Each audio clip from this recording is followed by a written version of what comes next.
I think this can be a stereotypical ENFJ, but I wouldn't say this is the subtype that a lot of people think of as ENFJs. Would you agree with that? Is that something that, or do you think this is the one that is the stereotype locked in online, this dominant?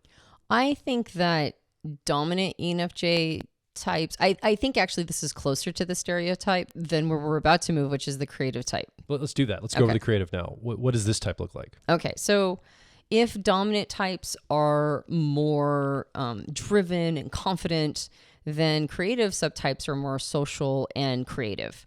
And this is more of an ENFJ that is open-ended. So technically, on the technical side, for the type geeks, the judging cognitive function is going to be that more holistic, diffused style, that more peripheral style. So in this case, it would be extroverted feeling or harmony. That's going to be the one that's a little bit more open-ended, more less focused and driven. But the perceiving function, in this case, introverted intuition or perspectives, that is going to be more assertive. It's going to be more driven. So the creative, intuitive side is going to be the one that has more certainty, and the judging or feeling side is going to be the one that's a little bit more open. And so that creates like a general openness inside the person themselves. And in fact, they tend to have trouble with things like sticking to mundane tasks because of it. Like there's more of a desire to keep things open-ended and interesting and creative than there is to get things done and make things happen. So they're not as tuned into the managerial component. They are more adaptive. They're good at improvising. They're good at expressing themselves.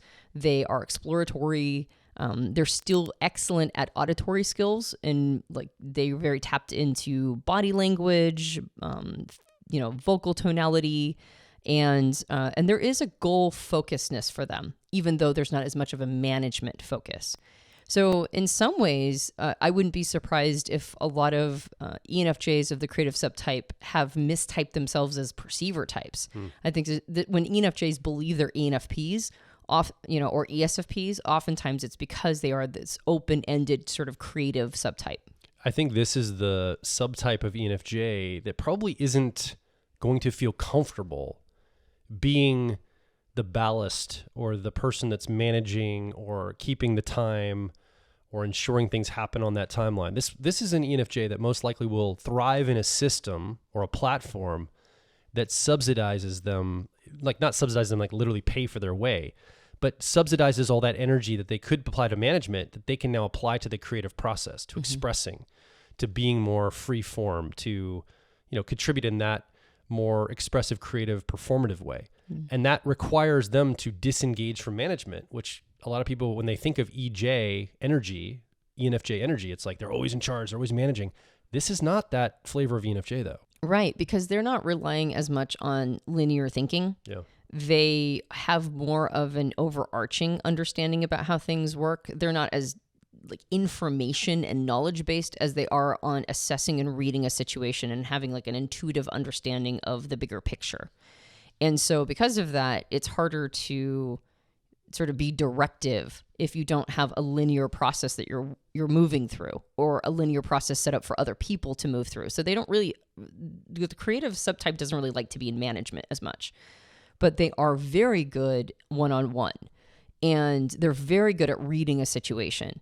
And especially when it comes to direct face-to-face interaction, they are very well suited in those situations. So they do find themselves in the arts more creative pursuits, more things that sort of require you to be in the moment. Like I know quite a few creative ENFJs that are dancers, right? They really appreciate being in sort of the visceral position, or that place, that more kinesthetic experience, and sort of reading the atmosphere in that way.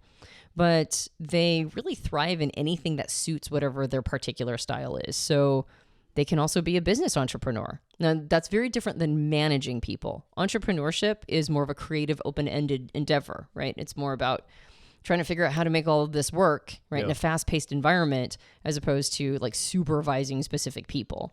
And this also lends themselves to things like being a social influencer, being a journalist, right, using those communication skills in a fast-paced environment. But it can also lend itself to anything that merges work and play and body and mind. So a yoga instructor, right? Or somebody who is in, is a performer in the arts. As I mentioned before, dancing, but a musician. And it could also be somebody who's like a comedy writer, right? Something that's like fast-paced and fun environment where it merges everything together into one big experience. That's going to very much suit that creative subtype. I want to make a comment here. Just again, if you're following along, you're an ENFJ. When Dr. Nardi did these brain scans, he brought people in and confirmed that they were ENFJs and then watched the brain patterns show up on the EEG machines.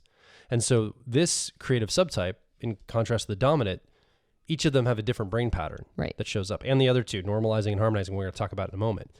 The other thing, though, to take into account here for the ENFJ is also the neurotransmitters and the chemicals that each of these subtypes prefer. Now, these are trends. These aren't total rules. But for example, the dominant subtype of ENFJs has a neurotransmitter bias to wanting testosterone, the chemical of testosterone.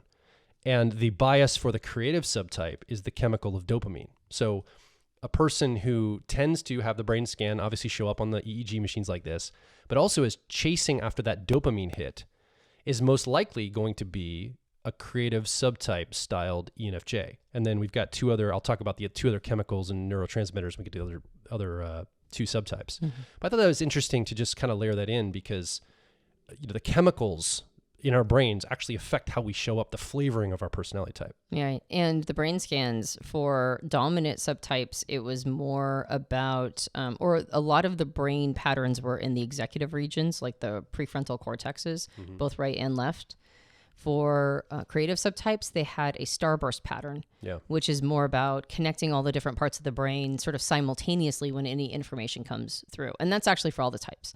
So, or all the types, subtypes are going to have this style of brain wiring. So it's really interesting to sort of see how there is a flavor of ENFJ that does look more perceiver. And there's a flavor of ENFJ that looks more judger, but they're both ENFJs with ENFJ preferences. And this is one of the reasons why sometimes people struggle to find their best fit type, because they're an unusual version of their personality type.